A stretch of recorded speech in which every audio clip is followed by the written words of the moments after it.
Thank you so much. You're welcome. Well, it is a delight to be here once again to present the NSF Proposal and Award Policy Update. This is an important part of my schedule every year, and I always am delighted to attend the EPSCoR PI meetings. Next slide, please. So my name is Jean Feldman, has already been mentioned by Sandra. I am the head of policy of the policy office, which is in the Division of Institution and Award Support, which is part of the Office of Budget, Finance, and Award Management. I have served in this capacity for many, many years and have been at NSF for over 35 years. And like I said, these outreach opportunities give me a great sense of glee and being able to let you all know what the latest and greatest is. And I look forward to presenting those to you now. So next slide, please. So the topics that we're going to cover today are actually very important to all of you. I am going to be talking about a draft proposal and award policies and procedures guide, PAP guide for short, that has been posted in the Federal Register for public comment. And this is a great opportunity for me to give you a heads up of what the kind of major significant changes are so that you'll be in a position to know whether you would like to comment on those changes. And we certainly would love to hear from you regarding the impact that these proposed changes would have on the EPSCoR community. The next thing I'm going to cover is NSF's implementation of NSPM 33, and specifically the implementation guidance. And for those of you who are not aware, that NSPM 33 is guidance on national security strategy for the U.S. government-supported research and development, and has been an activity that has been going on multiple years in development. And so we're very excited to be able to let you know how NSF intends, at this point anyway, to implement NSPM 33. Then I'm going to move to a topic completely different and one of technology, getting ready for research.gov. We've been talking about research.gov for many years now, and we are now getting to a point where we are ready to say goodbye Fastlane. So I'm here to present a bit about that as well. I will end with a couple of slides on upcoming NSF outreach opportunities, specifically the NSF Grants Conference, which will again be virtual this year, as well as some resources that you may find useful in doing your day-to-day jobs. And then end with an opportunity, like Sandra did, to ask any questions that you may have regarding what I have covered. Next slide, please. So let's talk a bit about the proposal and award policies and procedures guide, PAP guide for short. This is the anticipated timeline. We are and have already posted, as I briefly mentioned earlier, that we posted a draft document in the Federal Register for 60 days of public comment. For those of you who have not been involved in that process, you will note that we take this comment process extremely seriously and literally go through each and every comment, provide a response, and that is posted at the end of the process so that everyone can see how we plan or have addressed the comments that have been submitted. The comments are due by close of business, June 13th. And again, this is a great opportunity for you all to let us know what you think some of the impacts of the proposed changes will be. We plan to issue and post the PAP guide on our website in October of 2022. So what we always do each and every year, and again, we take this very seriously as well, we want to give your institutions ample opportunity to assess what the changes are and make any necessary changes to your internal policies, procedures, guidelines, your electronic systems, again, so that you will be prepared for when the PAP guide does become effective and goes into effect in January of 2023. Next slide, please. So let me address what, and these are not by any stretch of the imagination, all of the changes. If you actually open up the draft PAP guide, which is posted on the Policy Office website, you will see that we have highlighted all of the sections that have been changed in yellow, as well as provided a bubble to the right that explains what that change is, and gives you a better sense of why the foundation is doing what it's doing. So this, again, is not by any stretch of the imagination all of the changes we plan to make, but it is very important that you understand what these changes are. So transition from Fastlane to research.gov. I basically alluded to that earlier. I will be addressing that later in the presentation, so I'm not going to spend a lot of time on it now.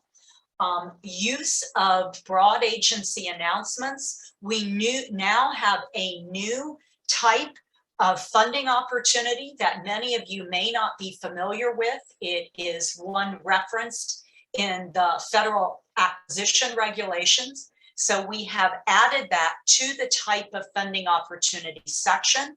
We also have developed a system that will permit you to submit your proposals in response to a BAA as something called the BAA Management System, or BAM. And this is a great opportunity for us.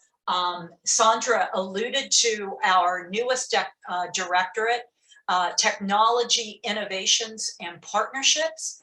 And in that TIP directorate, we envision that NSF will be engaging with new kinds of partners, ones that we have not typically done as much business with before. I'm going to cover that in the bullet below, but this gives us a real opportunity to try things that are not the typical way of doing business, like an NSF solicitation. This by no means will replace the solicitation. We can really believe that the program solicitation will continue to be used predominantly at NSF. This just provides us another tool in our toolkit for use when appropriate. Use of concept outlines and the new prospect tool. This is a new document that has actually been referenced in the PAP guide for some time, but it is growing in usage, and it provides an opportunity. It is a type of submission to NSF, and it is predominantly used in cases where you are submitting rapid planning proposals, rapid proposals, eager proposals, raised proposals, to give the program officer a sense of what you want to submit. They're very brief and are submitted by something called the prospect tool. And this will be very, very helpful for the community, because this will give the opportunity for the PI to submit the idea, to find out whether the program, cognizant NSF program officer, believes that that idea, that concept is appropriate for submission to NSF. And they will then, as part of that, give you the necessary approval, which would be uploaded in our systems so that you could submit the planning, rapid, eager, raise proposal. In addition, We envision that on occasion, a given solicitation may ask for submission of a concept outline, which would then again be used by this new prospect tool. You will find a lot more information about this prospect tool in the draft PAP guide. And so I would encourage you to take a look at that and give us your perspective. For the first time in many, many, many years, we are making some of the most significant changes to our eligibility requirements that we have included for a very, very long time, as I mentioned. The changes are in the following areas: for-profit organization eligibility. We have rewritten essentially that to provide it to be more welcoming to for-profit organizations to submit proposals to the National Science Foundation. As I mentioned before, directorates like TIP, who will be dealing with organizations that we have not dealt with in the past, will find this to be very, very useful. State and local government eligibility. This is an area where we had very, very limited ability to engage our state and local governments in submission of proposals to NSF. And so what we are doing here is identifying that a given solicitation may call for participation by state and local governments, again, where this is applicable to the program and where it makes most sense in terms of engaging the state and local government community to submit proposals to NSF. We have a completely new eligibility category for tribal governments. This is different than our tribal college and university program, which are institutions of higher education. These are actually tribal governments. And we particularly are interested in tribal governments in a number of the programs at NSF, particularly those in our education and human resources, as well as a number of others. Unaffiliated individuals, for a long time, or at least a few years anyway, they have not been eligible to submit proposals to NSF, and we just tightened the language. The reason is because they do not have the capacity to comply with NSF requirements as it relates to the administrative requirements imposed on the entire federal government. So we have just tightened up that language a bit. We do have a new supplementary document that is called a Plan for Safe and Inclusive Field, Vessel, and Aircraft Research. We simply right now are calling it PSI for short.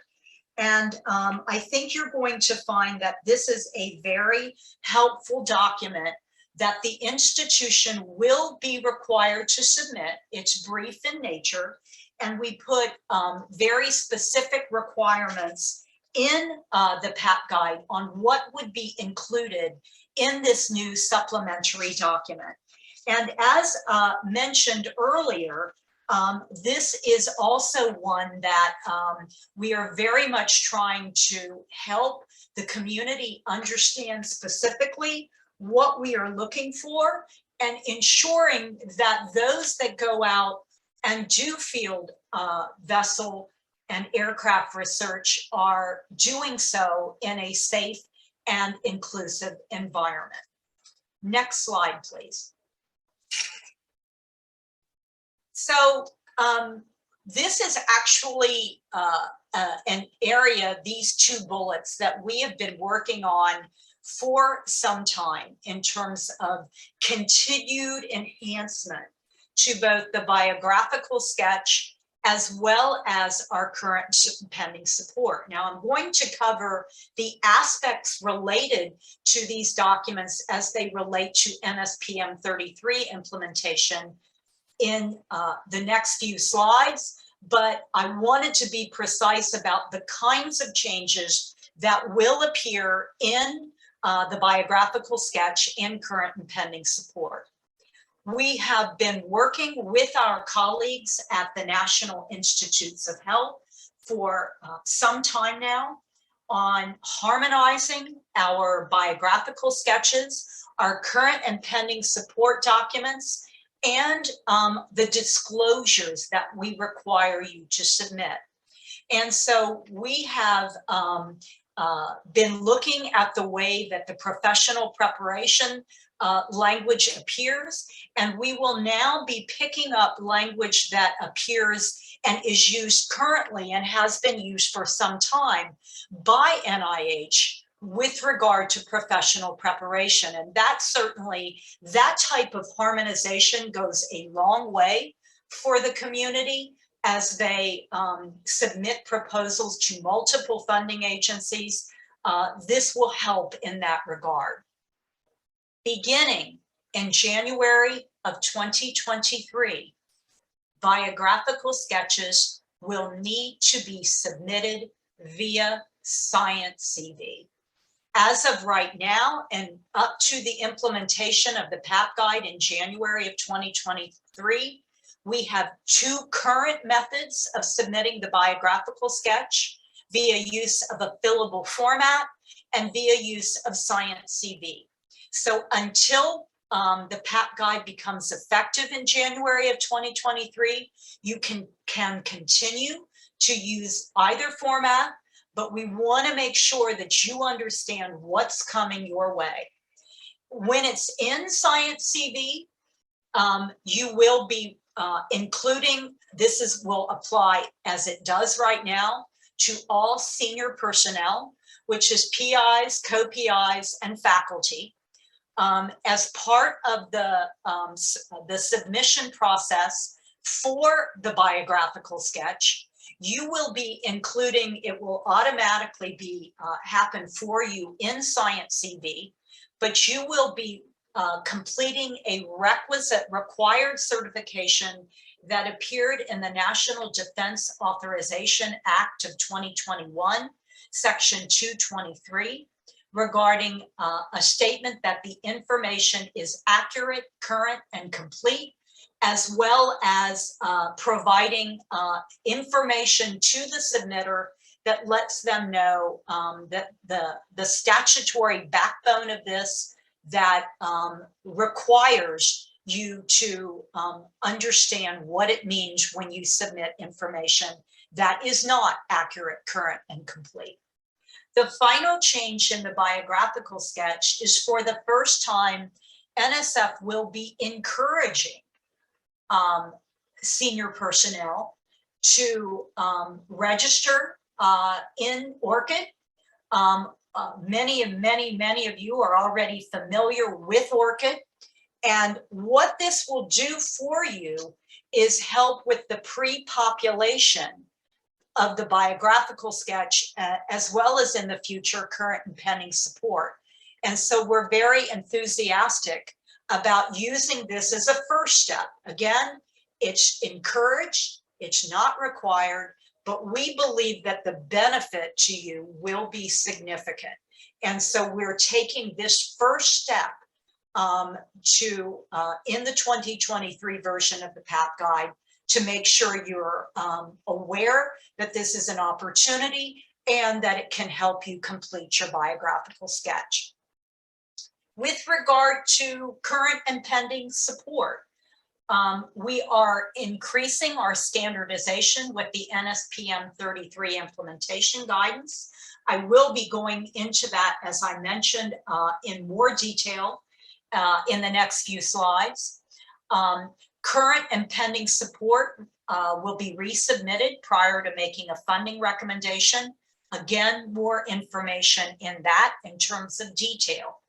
Like the biographical sketch, it will be required beginning in January of 2023 to be submitted in Science CV and include that same required certification language from the National Defense Authorization Act of 2021, Section 223. We also will be using that very same orchid encouragement language. Again, there currently is not a lot of pre-population that is done or can even be accomplished via orchid, but we are working on changing that and building out that capability so that we can make sure that you can, as much information as humanly possible can be pre-populated for you. Next slide, please. We are revising our GOLI requirements. GOLI stands for Grant Opportunities for Academic Liaison with Industry. And up until this time, and it will be effective in January of 2023, we are adding the capability for small businesses that meet the requirements specified in the GOLI section to actually receive funding. Again, this is for small businesses only. We go into detail on what it needs, what the institution or the for-profit small business has to have to meet this eligibility requirement. But the present time, these organizations, the industrial partner in a GOLI partnership gets zero funding. And so we are changing that and have the language in the draft that we believe will be very, very helpful for you. We also have added information on the Build America, Buy America statutes. I recently sent, the policy office recently sent out a note this past week, in which case we have been making clear of what the requirements are for this new statutory requirement. And it's very important that those of you in the community understand what this new requirement is as it relates to Build America and Buy America. And this is, just for your information, a federal-wide requirement. We were required to have implemented it by May 14th. So there will again be coverage in the upcoming PAC guide. We have also issued a new set of terms and conditions that outline the requirements of this new statutory requirement. And the bottom line is, for all of you, is that all iron, steel, manufactured products, and construction materials used in federally funded projects must be produced in the United States. The awardee will have to implement the requirements in its procurements, and the term and condition will be required to flow down to all subawards and contracts at any tier. Again, you will have, many in your organization will have seen these new terms and conditions. And again, these are not waiting for the PAC guide. The term and condition actually incorporates it now, but there will be a new section on Build America, Buy America statutes. We have also incorporated a new section into the draft PAC guide on scientific integrity. Now, of course, scientific integrity is important, and it's not new to the PAC guide. This added section now summarizes what the foundation's expectations are in the area of scientific integrity. All organizations and personnel supported by NSF are expected to uphold the highest standards for scientific integrity, which builds on key principles of honesty, objectivity, ethical behavior, transparency, and professionalism in the context of scientific activities in an inclusive environment that is conducive to excellence in research and education. And so what this section does is provide those reminders of the principles, expectations, and requirements that support scientific integrity that are highlighted in many topics already specified in the PAP guide. We also will be having new text boxes on the proposal cover sheet. The potential life sciences dual use research of concern. That is not a new topic for the PAP guide by any stretch of the imagination, but the folks that manage this in our biological sciences directorate feel that it's very, very helpful for the proposing organization to identify that there were potential life sciences dual use research of concern in the proposal being submitted. We also will have a new checkbox for a topic I've already covered, the plan for safe and inclusive field vessel aircraft research. If it does apply to your organization and you will have to submit that supplementary document, we will be asking you to check that box on the cover sheet so that we are aware that the plan will be uploaded. Next slide, please. So now I'm going to move to NSPM 33 and NSF's implementation as it appears in the PAP guide. As I've mentioned before, NSF and NIH have been working for some time to implement the disclosure requirements for compliance with NSPM 33. NSPM 33 was issued in January of last year, and we spent this last year to develop the implementation guidance. So the writing was on the wall for us, and we knew what was coming, and we began working to ensure that our proposing organizations, our PIs, our co-PIs, and our faculty understand what the implications are. And we've been collaborating with NIH to ensure that our disclosure requirements are as consistent as possible for use by researchers when preparing their biographical sketch and current and pending support documents, as I previously just mentioned. We have found this exercise to be extremely helpful. And at the present time, I co-chair, along with Michelle Bowles from NIH, a disclosure policy working group under the National Science and Technology Council Research Subcommittee, Research Security Subcommittee, to harmonize this across the entire federal funding agency portfolio as it relates to research and development. And so this is not, while right now what we have been working on has been with NIH, please stay tuned as this will broaden to other agencies. We are working on standardized disclosure requirements, as well as standardized templates for across the entire federal R&D portfolio for use and submission of the biographical sketch and current and pending support. And this is pretty much the second bullet.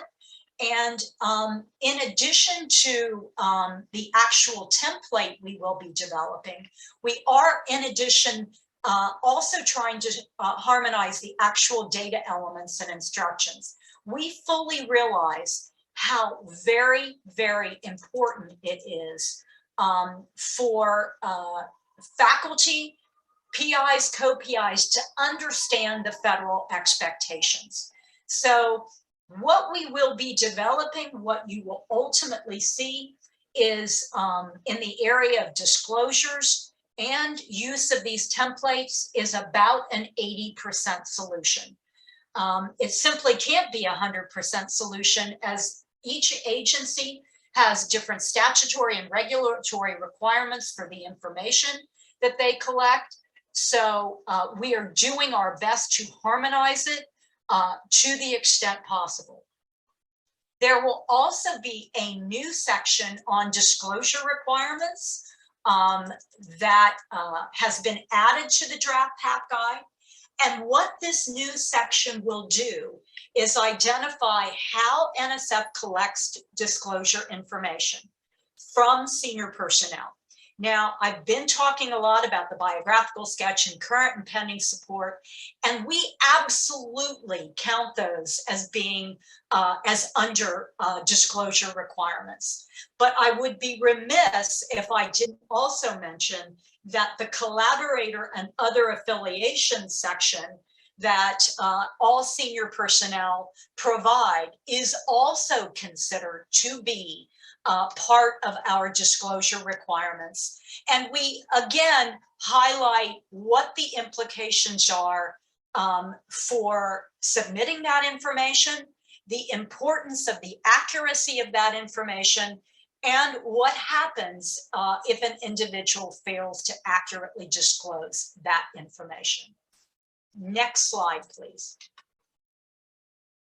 So what you have in front of you is something that I hope you all are already using this very day.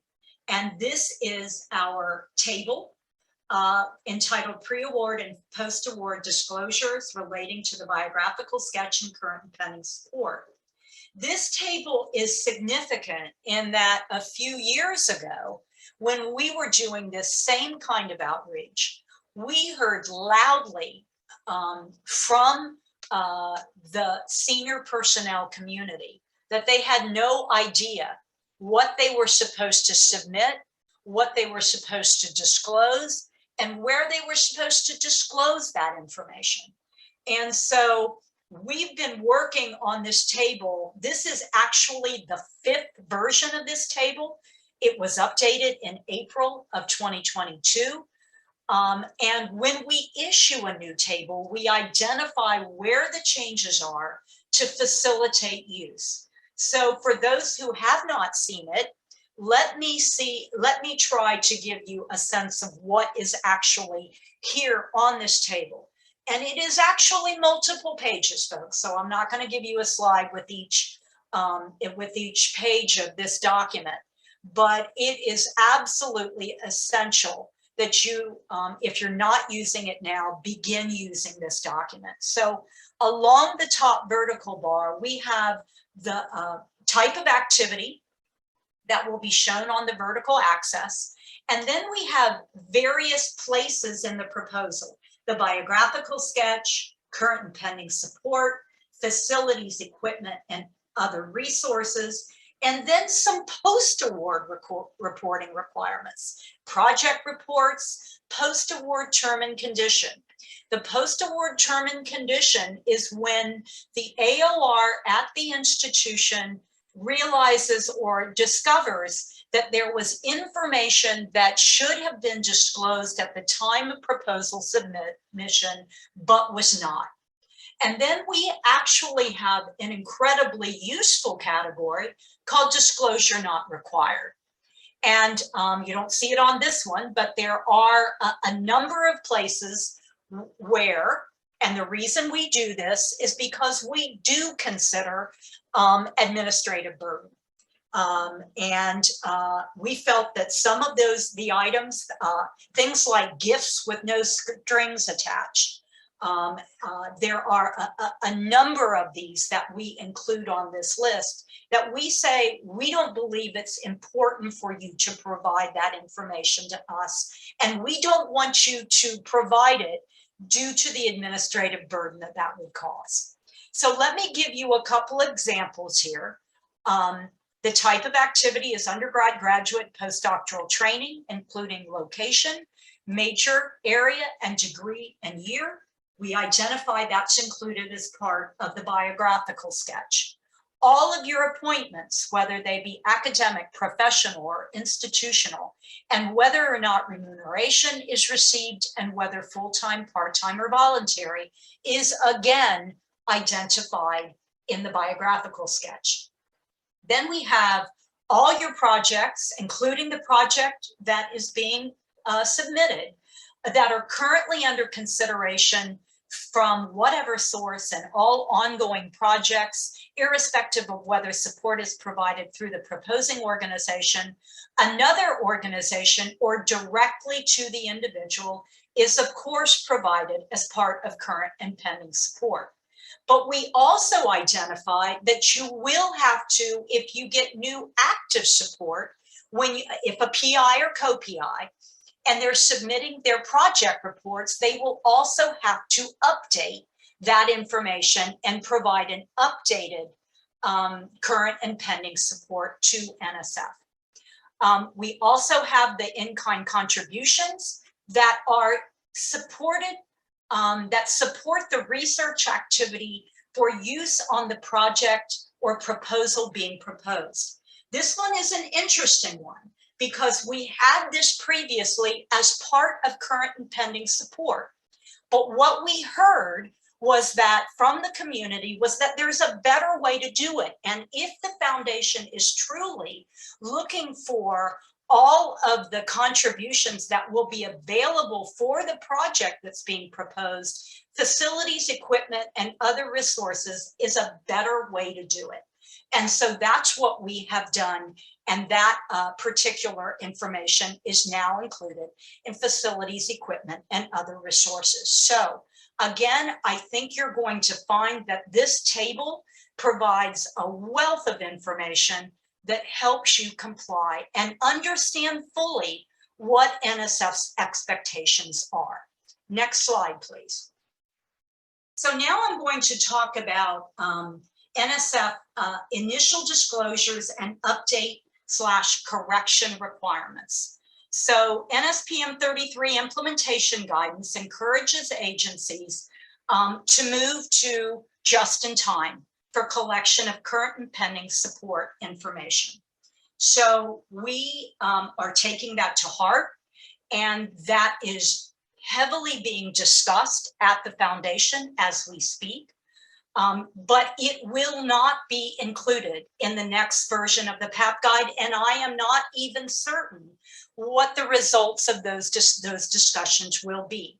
But I also know that when I'm presenting this information, every time I present it, someone raises a hand, either virtually or in person, and say, why can't you just do it like NIH and do current and pending support just in time? So I wanted to start this slide with that very, very important information. So what does the PAP guide say about when in the process NSF requires disclosure? And this is what we will be covering at the time of proposal submission. This is the way you do it now. You provide your collaborators and other affiliations, your biographical sketch, and your current and pending support. In accordance with NSPM 33 implementation guidance, prior to making an award, the Federal Research Funding Agency is required to obtain updated current and pending support information. Again, this is for a small percentage of the proposals that are submitted, because these are ones that consideration is being given, not a guarantee, but consideration is being given to making an award. After an award is made, if the AOR discovers that a disclosure that should have been submitted, I've already referenced this, it was on the table before, but was that should have been submitted at the time, but was not, they have 30 days to submit a post-award request to NSF. That also is already in play. And then finally, at the time of project reporting, again, I've referenced that on the last slide, PIs and co-PIs must specify whether new, active, other support has been received in their annual and final project reports. If yes, they must attach an updated current and pending support information document. This particular slide shows you that of the 4 requirements imposed by NSPM 33, NSF has already implemented 3 of them and has for some time. So we are in pretty good stead on this particular set of requirements of updating and correcting and the initial disclosures. So next slide, please.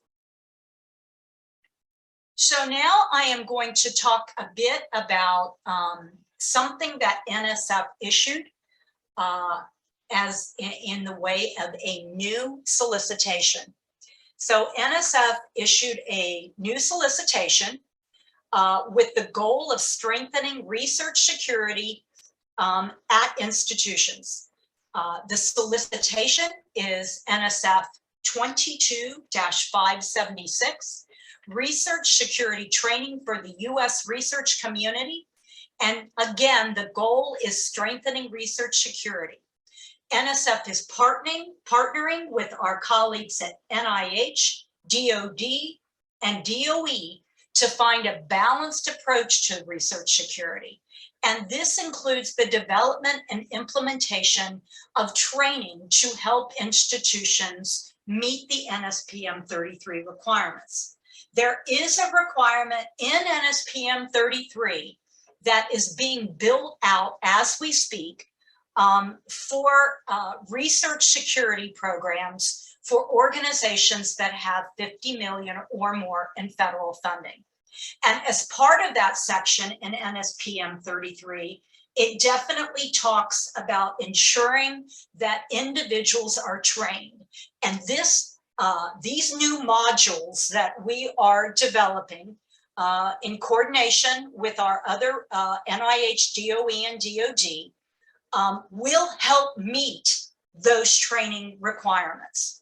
The topical areas that are identified in the solicitation are: why is research security so important? What is a disclosure policy and how will it be used?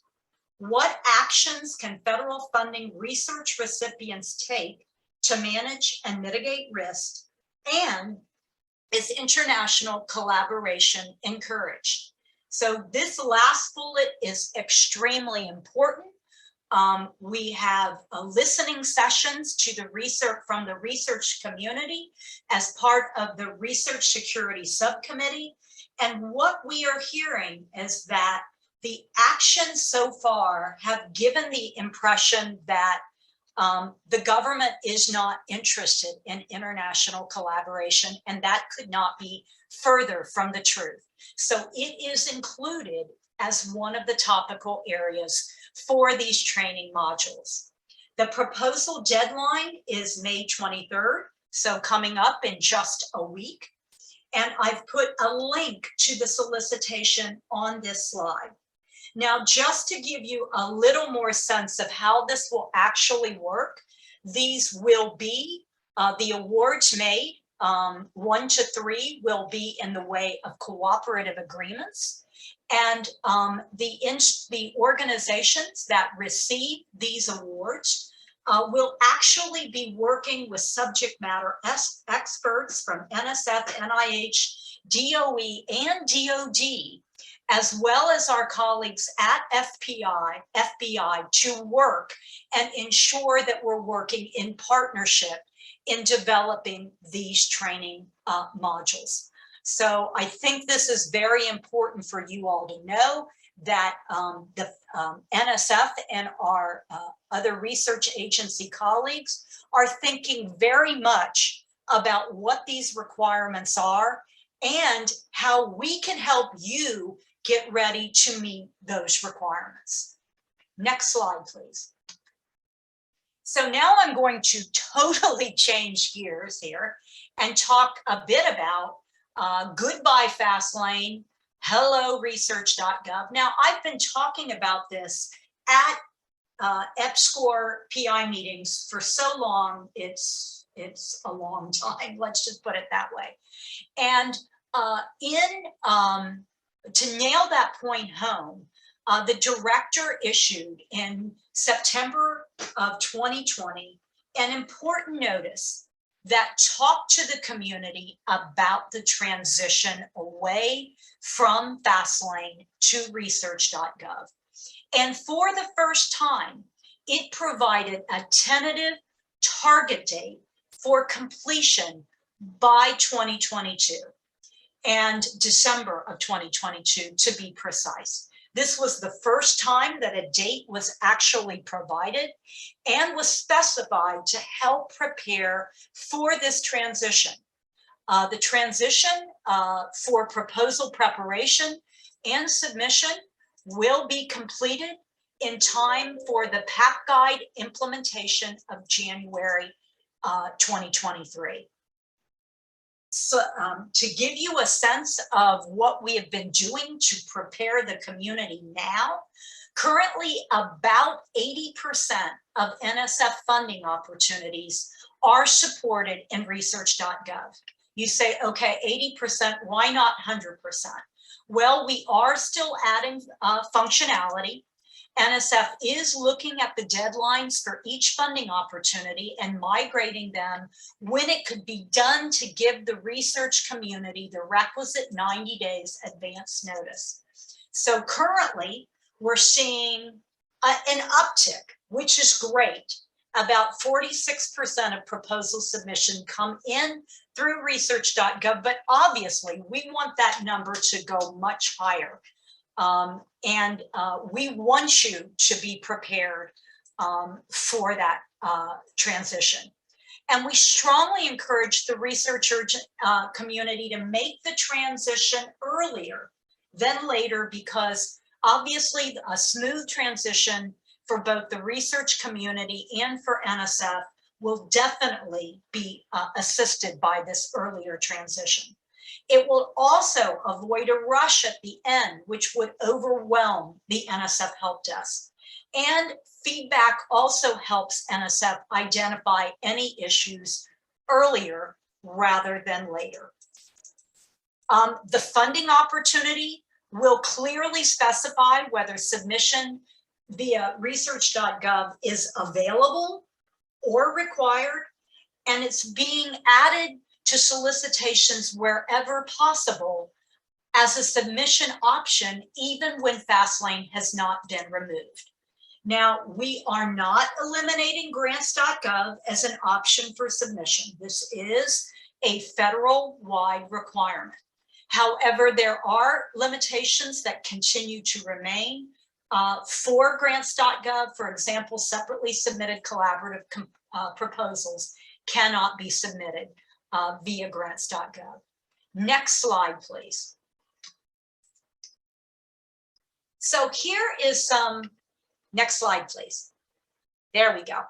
Now I'm going to give you some tips as you're considering this migration that will help you understand what we're doing here. And the most fundamental point for you to take away is that FastLane and research.gov are separate systems that do not speak to each other. You have to start and finish your proposal in the same system. So proposal information can't simply be transferred from FastLane to RGov and vice versa. For our solicitations that require letters of intent and preliminary proposals, the letter of intent and the preliminary proposal must be prepared in the same system as the full proposal, i.e. all in research.gov or all in FastLane. All proposals in a separately submitted collaborative proposal from multiple organizations must be prepared in the same system, i.e. all in research.gov or all in FastLane. Proposal file updates, PFUs, and budget revisions must all be executed in the same system as the proposal was submitted. And finally, proposals submitted in research.gov are evaluated by NSF in exactly the same way as proposals submitted in FastLane and grants.gov. And this migration does not affect the merit review process in any way. Next slide, please. Now, we wanted to make you aware of something, one of our flagship programs Obviously, the Faculty Early Career Development Program, or CAREER for short, is moving to required use of RGov this year. So the webinar that's identified on this screen on May 26th from 2 to 3:30 p.m. Eastern Standard Time will be a very great idea for someone that is planning to prepare or submit a career proposal to attend. And representatives from our Division of Information Systems are going to hold a technical webinar on system. It's not about what's in a career proposal. It's about the system aspects, how you do it in RGov, that will assist with the career proposal submission. Career proposals must be prepared and submitted in research.gov or grants.gov for this year. FastLane will not be an option. So we want to make this aware of, to you, and hopefully encourage you and your colleagues. If you are interested in submitting a career proposal, it will be absolutely very, very important that you try and participate in this session.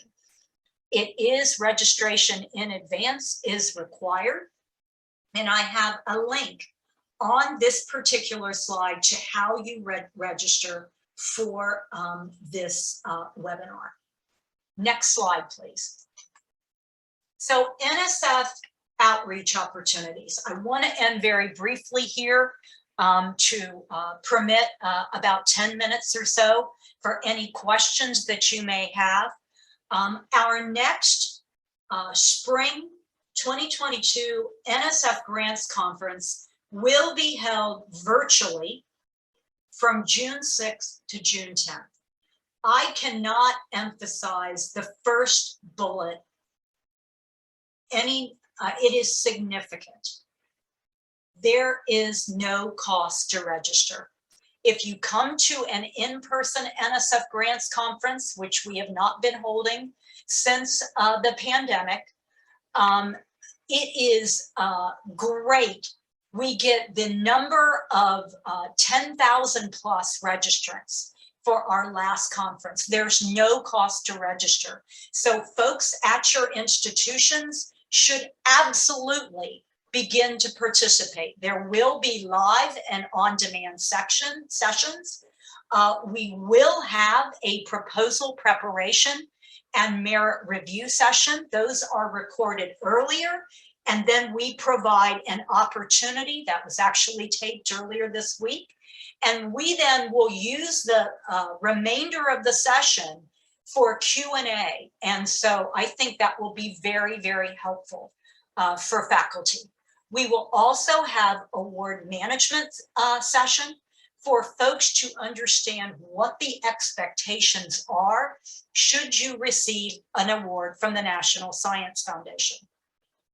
We also will have the regular directorate specific sessions. So you can then go to those directorate specific sessions to find out more, and also have available your NSF colleague on the other end to answer any questions that you may have.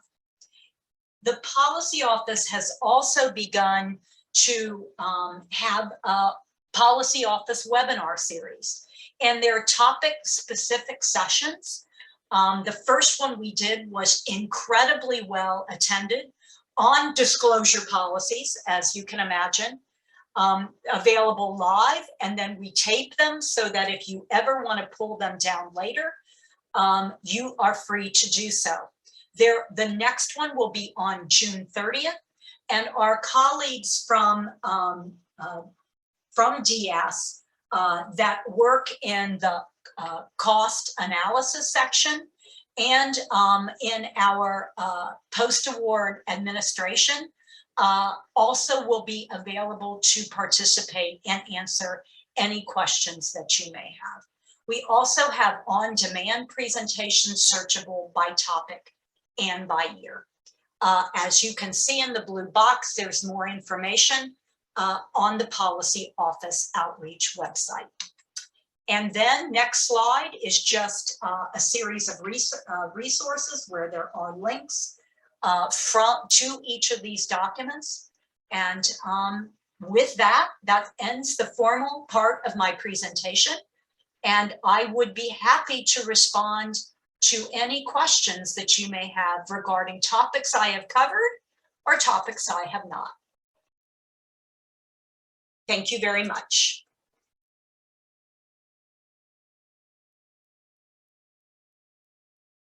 So right now, I don't see any Q&A. But I am always happy, policy@nsf.gov. If something I covered was not clear, please feel free to send us an email and we will get you a response very quickly. So with that, I thank you for, oh wait, there is one question. Where can we find the disclosure tables? There are direct links to the tables that are all in the current and pending support section and the biographical section of the PAP guide. I definitely would encourage you, those are always linked to the latest version of the table. Like I said, there have been 5 versions of the table so far. And so this is, you can always find those links there, and be sure that what you are linking to is the latest version of the table. Will someone be able to make style files and text? I've had a great deal. You know, we have been discussing that issue at NSF. And if you can send me an email, I can, LaTeX, yeah.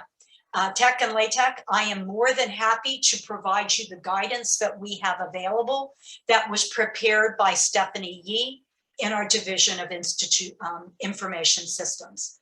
That's not my particular area of expertise, but I can get you any information that you may need on that.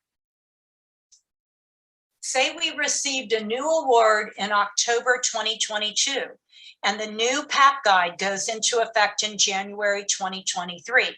Which PAP guide do we follow? The one we submitted our proposal, the one in the award, or the newest one? So that's actually a great question.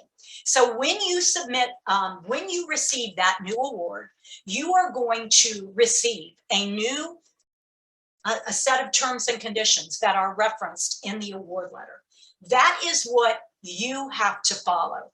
The proposal preparation section of the PAP guide does not apply to you. Now, we are making sure that the award and administration section, part 2 of the PAP guide, is absolutely consistent, and it will be available, and our terms and conditions that will go into effect in October of 2022 will incorporate all of the necessary changes. So we try to make this process easier for you by understanding that if you're submitting a new proposal, submitted or due on or after the effective date, you're going to, in January, you're going to follow the new PAP guide. If you're submitting it before then, you're going to follow the new PAP guide. I mean, the PAP guide in effect at the time you're preparing your proposal. Is the move to Science CV only for bios and current and pending support a decision that has already been made? I have used both the PDF version and Science CV. Yes, I am fully aware that the fillable formats are much more preferable. However, yes, the decision has been made because the only way for us to meet the requirements of the National Defense Authorization Act and get an actual certification from an individual, it's not possible in the fillable formats. So that is why we are moving. Ironically, NSF is moving to use of a system that is developed and maintained by the National Library of Medicine, which is part of NIH. We are actually moving to requiring earlier than they are.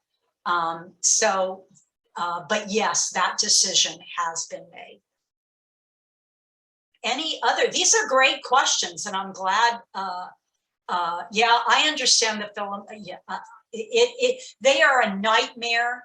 We had tons of problems with extra pages, as you all know. We solved that problem, but the bottom line is the only way for us to truly meet our statutory requirements is to move to Science CB. Any other questions or comments? I'm down to only a few minutes, but I'm happy to answer anything else you may have.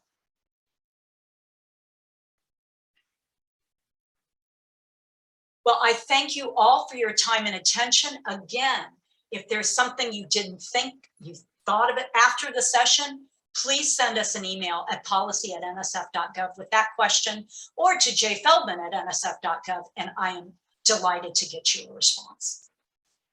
With that, I hope you all have a fabulous rest of your conference. Thanks very much for your time and attention.